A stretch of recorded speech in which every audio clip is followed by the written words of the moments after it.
Hello guys, what's up? Welcome to Iqra coaching and guidance जहां हम बात करते हैं नए नए टॉपिक्स की और कवर करते हैं स्कूल और कॉलेजेस के सिलेबस, एंट्रेंस एग्जाम्स, यूपीएससी वगैरह के टॉपिक्स। तो ये सब हम जो है अपने इस कोचिंग में कवर करेंगे। तो खैर शुरुआत जो है हम इस पहले वीडियो से करते हैं जो कि क्लास 9th और 10th का टॉपिक है इलेक्ट्रिसिटी। तो शुरू करने से पहले आप लोगों से गुजारिश है कि चैनल को लाइक कीजिए, सब्सक्राइब कीजिए, शेयर कीजिए अगर वीडियो पसंद आए, कमेंट कीजिए ज़्यादा से ज़्यादा अगर आपके कुछ सवालात हों उनमें कमेंट कीजिए और ये बेल आइकॉन को दबाना नहीं भूलना क्योंकि जो है अगर आपको नई वीडियो की ज़रूरत पड़ेगी और अगर आपको मेरा पढ़ाने का तरीका पसंद आएगा तो जाहिर सी बात है आपको इसकी ज़रूरत पड़ने वाली है। तो लिहाजा इस बेल आइकॉन को दबाना बिल्कुल भी ना भूलें। तो खैर शुरू करते हैं। इलेक्ट्रिसिटी का ये पार्ट 1 रहेगा। तो क्योंकि ये पार्ट 1 है इसको हम जो है डिस्कस करते हैं इलेक्ट्रिसिटी को। तो बेसिकली क्लास 9th आईसीएससी और क्लास 10th सीबीएसई के लिए ये टॉपिक है जो इसका आप लोग मतलब काफ़ी बेसब्री से इंतज़ार भी करते हैं कि कोई अच्छे तरीके से इसे पढ़ाए। तो मैं ये बेसिकली यहाँ पे करने वाला हूँ। तो लेट्स स्टार्ट। तो देखिए अगर हम ये चैप्टर पढ़ रहे हैं इलेक्ट्रिसिटी, ठीक है, तो सबसे पहली जो हमें ज़रूरत है ना वो है सबसे पहले चार्ज को समझने की कि चार्ज क्या चीज़ होती है। इस चैप्टर को समझने से पहले हमें सबसे पहले ज़रूरत है इलेक्ट्रिसिटी में कि चार्ज क्या होता है बेसिकली।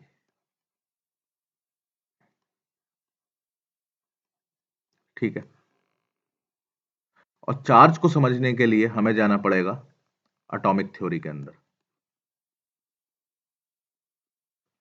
चार्ज को समझने के लिए हमें एटॉमिक थ्योरी में जाना पड़ेगा। ठीक है, तो बेसिकली एटॉमिक थ्योरी में जाना पड़ेगा और एटम के बारे में समझना पड़ेगा। तो ये जितनी भी चीज़ें हैं बेसिकली ये जितना भी मैटर है, मैटर वो हर वो चीज़ हुई जो कुछ स्पेस को ऑक्यूपाई करती है, जिसका कुछ मास होता है, वो बेसिकली मैटर होता है। मैटर बेसिकली बहुत स्मॉलेस्ट स्मॉलेस्ट पार्टिकल्स से बना होता है जिन्हें कहा जाता है एटम्स। ठीक है, अब सबसे पहले जो आई थी, जो डाल्टन्स एटॉमिक थ्योरी थी, वो ये कहती थी कि एटम जो है बेसिकली इनडिविजिबल है। According to Dalton's atomic theory, atom is indivisible. Atom जो है वो इनडिविजिबल है। लेकिन बाद की थ्योरीज जो आई जब जे थॉमसन ने इलेक्ट्रॉन को डिस्कवर करा और जब ये प्रोटॉन को जो है गोल्डस्टीन ने डिस्कवर करा, तो बेसिकली जो है फिर हमें ये पता लगा कि एटम के भी जो है सब एटॉमिक पार्टिकल्स हैं, एटम को भी जो है सब एटॉमिक पार्टिकल्स में डिवाइड किया जा सकता है। तो हमारे पास एक नई थ्योरी आई जिसके मुताबिक एटम जो था वो एक उसको डिवाइड किया जा सकता था। ठीक है, और इसके एक्स्ट्रा न्यूक्लियर पोर्शन में जो थे वो इलेक्ट्रॉन्स होते थे। यहाँ इसके एक्स्ट्रा न्यूक्लियर पोर्शन में इलेक्ट्रॉन्स होंगे और यहाँ पर जो है बेसिकली जो इसका न्यूक्लियस है इसके अंदर प्रोटॉन्स और न्यूट्रॉन्स होते हैं।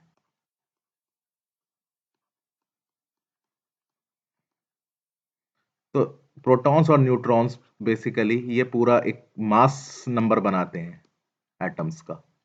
तो एटम्स का जो मास होता है वो बेसिकली न्यूक्लियस की वजह से होता है और प्रोटॉन्स और न्यूट्रॉन्स की वजह से होता है, जिसकी वजह से हमें मास नंबर मिलता है। थोड़ा सा यहाँ मैं केमिस्ट्री के अंदर आ गया, उसका रीजन ये है कि मुझे चार्ज को समझाना था। चार्ज बेसिकली एक प्रॉपर्टी है मैटर की।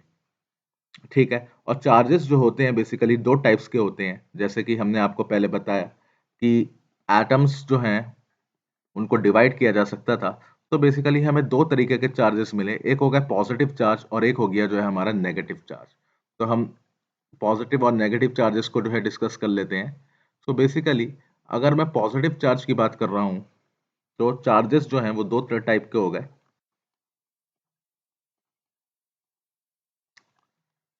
चार्जेस दो टाइप्स के हो गए, एक हमारा पॉजिटिव चार्ज हो गया और एक हो गया नेगेटिव चार्ज। तो बेसिकली ये हुआ पॉजिटिव चार्ज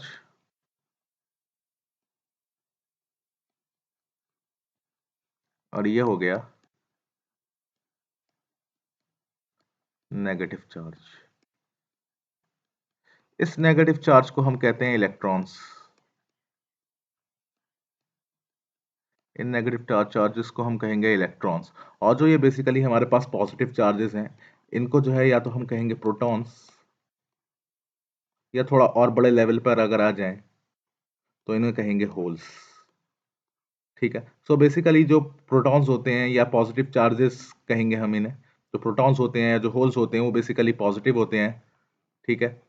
और जो इलेक्ट्रॉन्स होते हैं हमारे, वो बेसिकली क्या होते हैं, नेगेटिव होते हैं। ये चीज याद रखिएगा। तो ये हो गए हमारे पास चार्ज। अब बात करते हैं हम इलेक्ट्रिसिटी के बारे में। तो इलेक्ट्रिसिटी जो होती है वो दो तरीके की होती है, एक होती है स्टैटिक इलेक्ट्रिसिटी और एक होती है करंट इलेक्ट्रिसिटी। तो अब बात करते हैं टाइप्स ऑफ इलेक्ट्रिसिटी की। तो अगर मैं इलेक्ट्रिसिटी की टाइप की बात कर रहा हूं, so let us discuss about types of electricity. तो ये आपकी इलेक्ट्रिसिटी जो है दो टाइप्स की हो जाएगी। वो कौन कौन सी है? सबसे पहले जो होती है हमारी, वो होती है static electricity.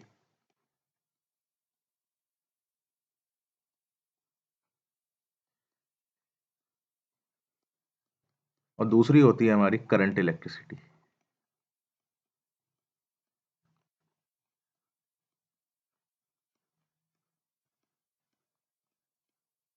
So now what happens in static electricity? So in static electricity, we deal with the charges at rest. Charges जो होंगे ना वो रेस्ट में रहेंगे। चार्जेस रेस्ट पर रहते हैं इसमें। और जो ये हमारी जो करंट इलेक्ट्रिसिटी होती है, in it we discuss and we deal with the charges in motion. So basically charges जो कुछ भी हो सकते हैं, इलेक्ट्रॉन्स भी हो सकते हैं और होल्स भी हो सकते हैं, they are in motion. So we can say that charges are in motion when we are dealing with current electricity। ठीक है। सो स्टैटिक इलेक्ट्रिसिटी का आपको मैं एग्जांपल बता देता हूं, जैसे जस्ट लाइक आप इसको रोजमर्रा की जिंदगी में देखते हो। जस्ट लाइक ये जो है हमारे पास जैसे एक कॉम्ब है, जब आप जो है अपने एक छोटा सा एक पेपर लेते हो, उसके टुकड़े टुकड़े करते हो। ठीक है। उसको बहुत सारे पीसेस में ब्रेक कर देते हो, और जो है एक रूलर को आप अपने सर से फ्रिक्शन की मदद से उसे घिसते हो। तो क्या होता है, ये जो पीसेस ऑफ पेपर होते हैं ये इसके ऊपर अट्रैक्ट हो जाते हैं। ठीक है। स्टैटिक इलेक्ट्रिसिटी का एक एग्जांपल है। इसी तरीके से हम बात करते हैं करंट इलेक्ट्रिसिटी की। करंट इलेक्ट्रिसिटी में हम जो है बात करेंगे, तो उसमें हम डील करेंगे जब चार्जेस यानी कि इलेक्ट्रॉन्स या फिर प्रोटॉन्स जो होंगे, वो जो है वो मोशन के अंदर होंगे, वो मूव कर रहे होंगे। तो बेसिकली ये होता है हमारी करंट इलेक्ट्रिसिटी। तो अब आगे बढ़ते हैं, करंट इलेक्ट्रिसिटी को थोड़ा और जो है ज़्यादा डीपली इसको डिस्कस कर लेते हैं, ताकि हमें और अच्छे से समझ में आए करंट इलेक्ट्रिसिटी, क्योंकि यही टॉपिक जो है क्लास 10th में ज़रा थोड़ा वाइड होने वाला है। तो करंट इलेक्ट्रिसिटी में ये टॉपिक ज़रा हम थोड़ा वैसा कर लेते हैं, डील कर लेते हैं। तो सबसे पहले मैंने जैसा कि आपको बताया, हम पढ़ने वाले हैं अब conventional direction of current. Conventional direction of current.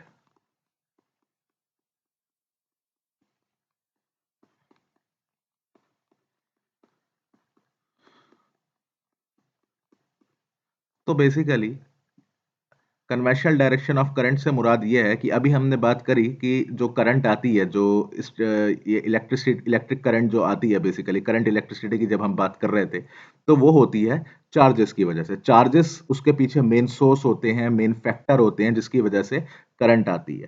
ठीक है।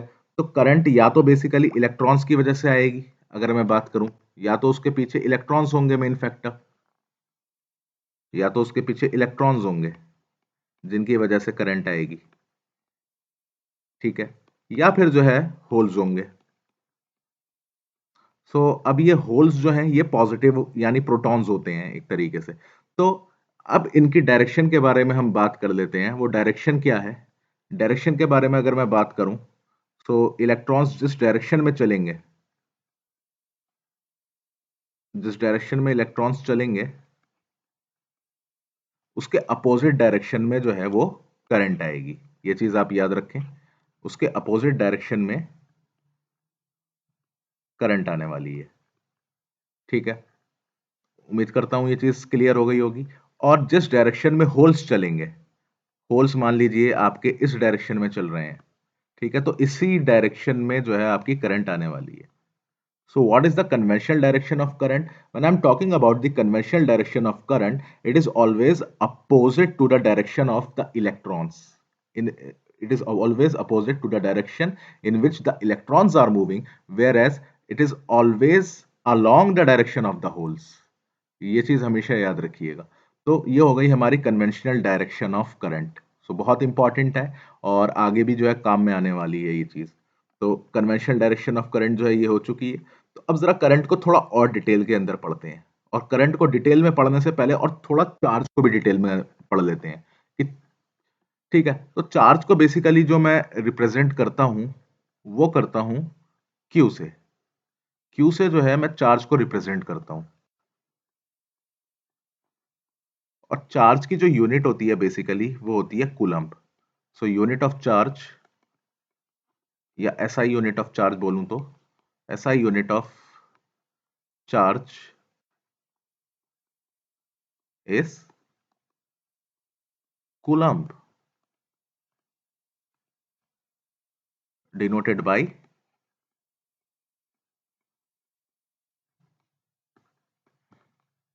Capital C. तो ये हो गया चार्ज।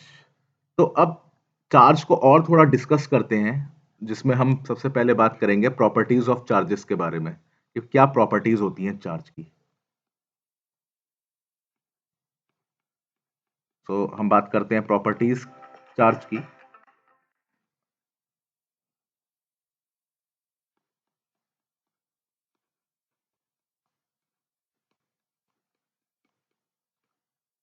तो वो कौन कौन सी प्रॉपर्टीज हैं जो हम डिस्कस करने वाले हैं चार्ज की। तो सबसे पहला जो प्रॉपर्टी है वो ये है कि charge can neither be created nor be destroyed वाली प्रॉपर्टी, यानी कि law of conservation of charge जिसको कहा जाता है, हम वो वाली प्रॉपर्टी डिस्कस करेंगे। तो सबसे पहली प्रॉपर्टी है law of conservation of charge, which says, law of conservation of charge,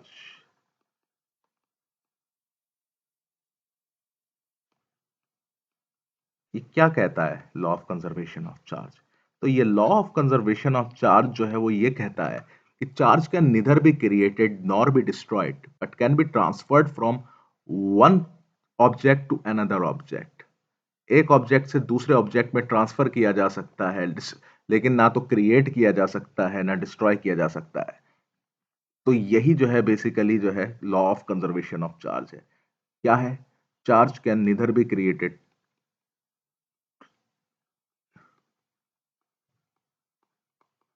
neither be created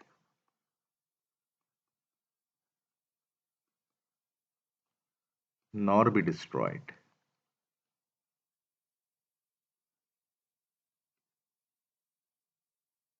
nor be destroyed but can be transferred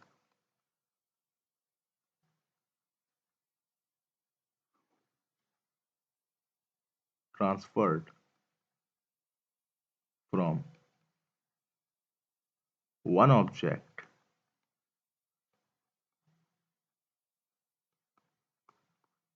to another।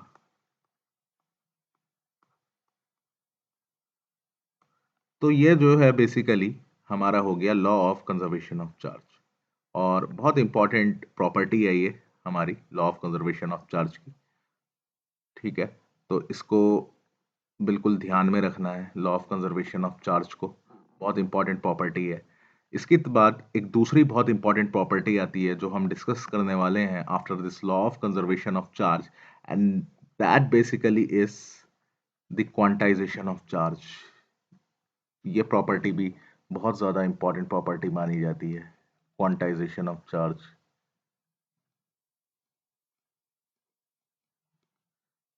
Quantization of charge,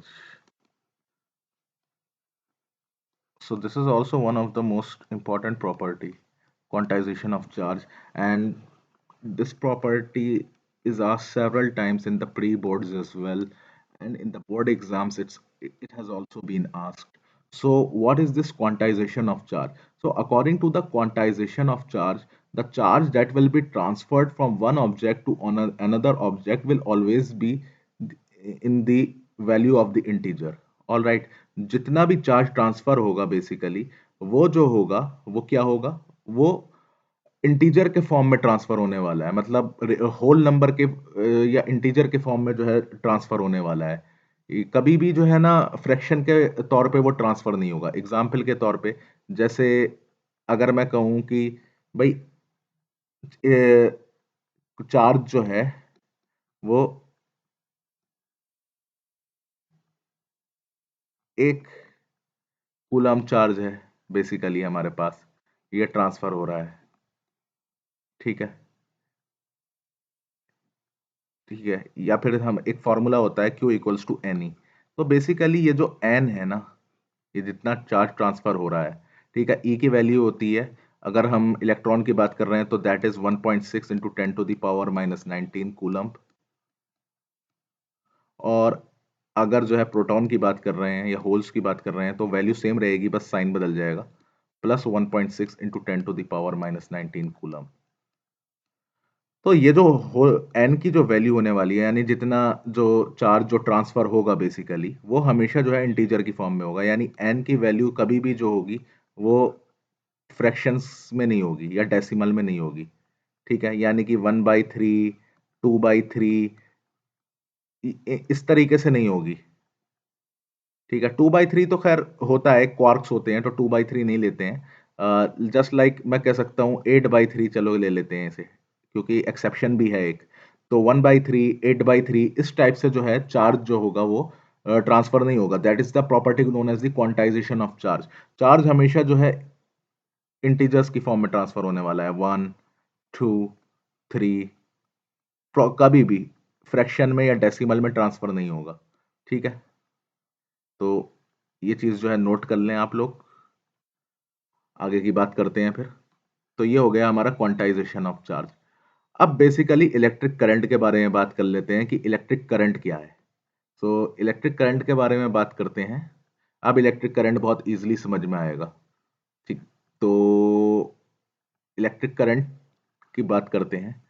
तो अगर मैं इलेक्ट्रिक करंट की बात करने चला हूं, तो जैसा कि मैंने बताया इलेक्ट्रिक करंट किसकी वजह से होती है, चार्ज की वजह से होती है, ठीक है। तो मान लीजिए this is a conductor, okay, this is a conductor and in it there are large number of free electrons, ठीक है, there are large number of free electrons। अब जब ये large number of free electrons है तो ये इनका जो मोशन होगा वो रैंडम होगा। तो इनका एक यूनिडायरेक्शनल मोशन होना चाहिए, और वो यूनिडायरेक्शनल मोशन जो है उसके लिए हमें पोटेंशियल डिफरेंस प्रोवाइड करना पड़ता है, जिसके बारे में हम बाद में पढ़ेंगे कि what is this potential difference, होता क्या है ये पोटेंशियल डिफरेंस, और इसे बैटरी प्रोवाइड करती है, ठीक है। तो इसके बारे में भी हम डिस्कस करेंगे। तो ये बेसिकली हमारे पास एक बैटरी से हमने इसे कनेक्ट कर दिया है। तो अब हमने इसे एक बैटरी से कनेक्ट कर दिया, तो अब यहाँ पर क्या होगा, ये रैंडम मोशन नहीं रहेगा इलेक्ट्रॉन्स का। तो अब यहाँ पर क्या होने वाला है, अब यहाँ पर होने कुछ ऐसा वाला है, ये इलेक्ट्रॉन्स जो हैं वो मूव कर रहे हैं, ठीक है। इलेक्ट्रॉन्स की डायरेक्शन यूं रहेगी, क्योंकि पॉजिटिव टर्मिनल हमने यहाँ पे लगा दिया है, तो करंट जो है वो अपोजिट डायरेक्शन में आएगी इनके। तो अब आप ये चीज मान लो कि ये करंट यहाँ पे आ रही है। करंट है क्या, करंट आ किसकी वजह से रही है, इलेक्ट्रॉन्स, फ्री इलेक्ट्रॉन्स की वजह से आ रही है, होल्स की वजह से भी करंट आती है।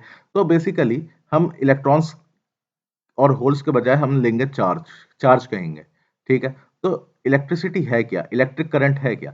सो electric current is basically defined as the amount of charge travelling per unit time, this is known as the electricity.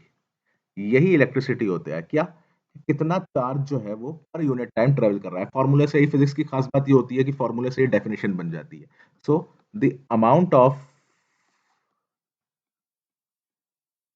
Electric charge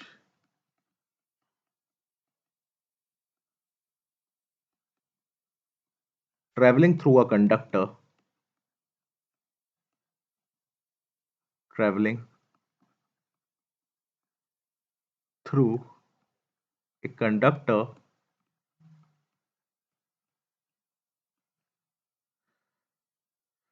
in a unit time या पर unit time, in a unit time. तो ये हो गई हमारी current की definition, simple definition है, इसमें ज़्यादा कुछ करने की ज़रूरत नहीं है। तो अब बेसिकली यहाँ पर एक हमारा मेन काम आता है, I equals to Q upon T से हमने फॉर्मूला तो हमें मिल गया, ये एक बेसिक फॉर्मूला हो गया, और इसके अलावा हमें डेफिनेशन भी मिल गई। अब यहाँ पर जो है आती है बात यूनिट की, कि इसकी एसआई यूनिट क्या होती है। तो फॉर्मूले से ही एसआई यूनिट निकाल ली जाएगी। तो अगर आप देखो कि क्यू अपॉन टी क्या हुआ, बेसिकली कूलम पर सेकेंड। तो कूलम पर सेकेंड, इसी कूलम पर सेकेंड को हम कहते हैं एम्पियर, ठीक है, इसे ही कहते हैं हम एम्पियर इस कूलम पर सेकेंड को, यानी इलेक्ट्रिक करंट की जो एसआई यूनिट होती है वो होती है एम्पियर। अब जरा एक तीर से हमने कई निशाने लगा लिए, एक और निशाना लगा लेते हैं कि एम्पियर को हमें कैसे डिफाइन करना है। So let us define what ampere is. Ampere को जरा थोड़ा सा डिफाइन कर लें। अगर कोई आपसे ये पूछे define 1 ampere of electric current, ठीक है, कोई ये चीज कह दे, तो बहुत इजीली है, वहां आप बता सकते हो कि what is this define 1 ampere of electric current. यहां मैं लिख देता हूं, यहाँ एक हमारा क्वेश्चन बन जाएगा define 1 ampere of electric current का।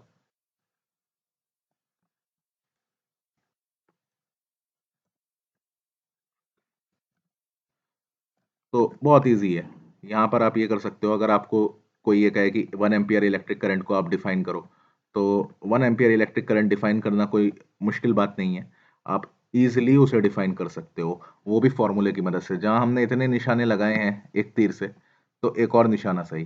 सो बेसिकली हमें पता है, बुक में भी बिल्कुल ऐसी मेथड दे रखा है जैसा कि मैं यहाँ पे बताने जा रहा हूँ, कि आई क्या होता है, क्यू अपॉन टी होता है, ठीक है।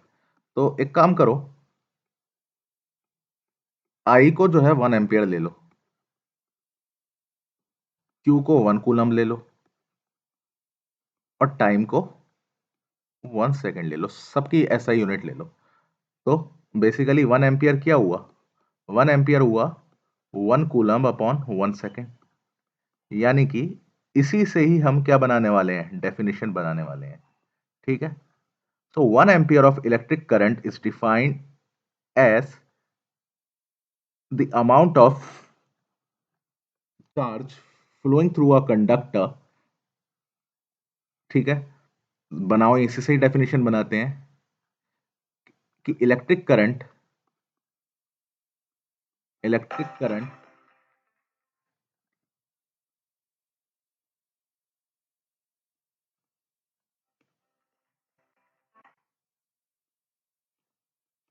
in a conductor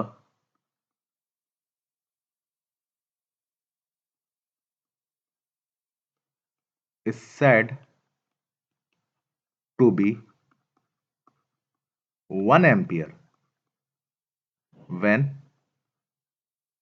1 coulomb of charge passes through it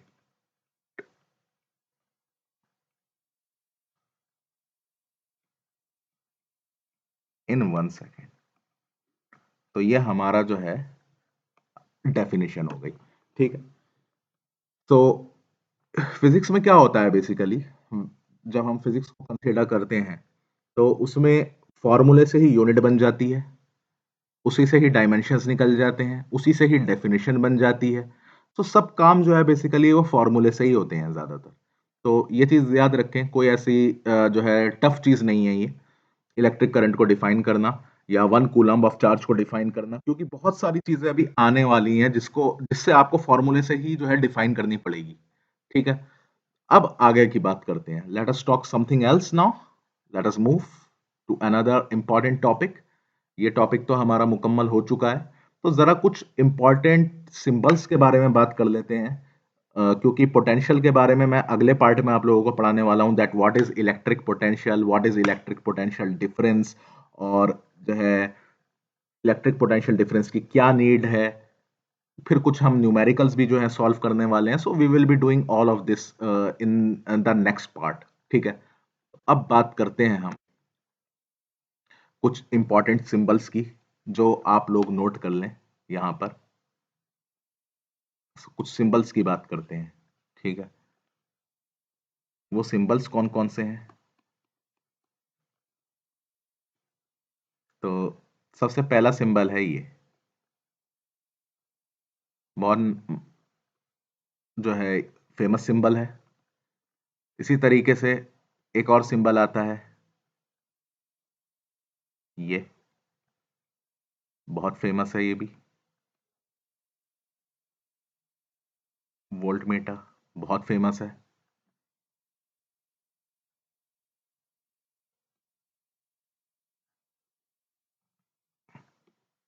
कुछ सिंबल्स के बारे में हम यहाँ बात कर रहे हैं।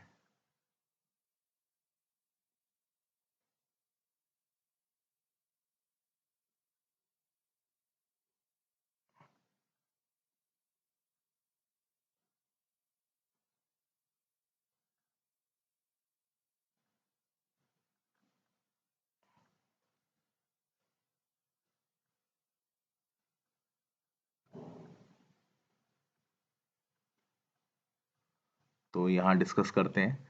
तो सबसे पहला जो सिंबल है, तो यह है रजिस्टर का।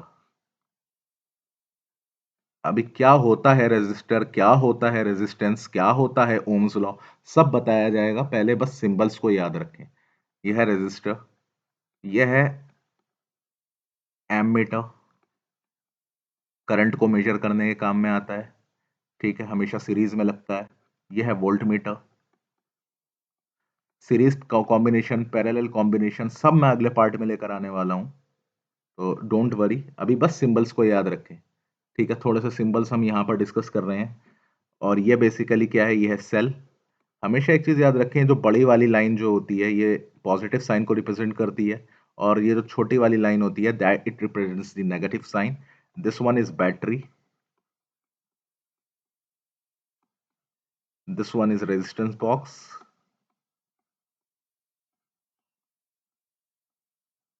this one is resistance box, and this one is rheostat। क्या होता है ये, यही बता देता हूँ। रेजिस्टेंस बॉक्स जो होता है ये फिक्स्ड रेजिस्टेंस प्रोवाइड करता है, ठीक है। और ये भी रियोस्टेट जो होता है ये अननोन वेरिएबल रेजिस्टर प्रोवाइड करता है, अननोन वेरिएबल रेजिस्टेंस को प्रोवाइड करता है। बस ये फर्क है इसके अंदर। तो रेजिस्टेंस, इसके बारे में और गहराई से पता लगेगा जब मैं रेजिस्टर, रेजिस्टेंस बॉक्स और रेजिस्टेंस सबको मैं जो है सारी टर्मिनोलॉजीज आप लोगों को पढ़ाने वाला हूँ, तब आप लोगों को इसके बारे में जो है पता लगेगा कि ये असल में है क्या।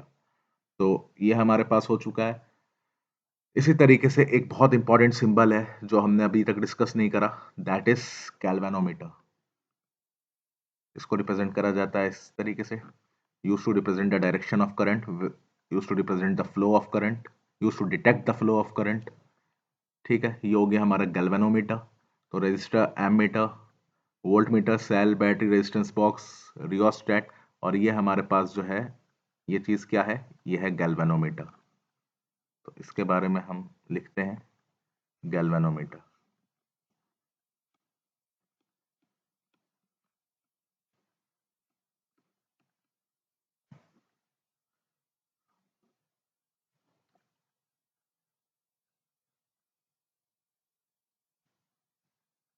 अब बेसिकली एक ये है सिंबल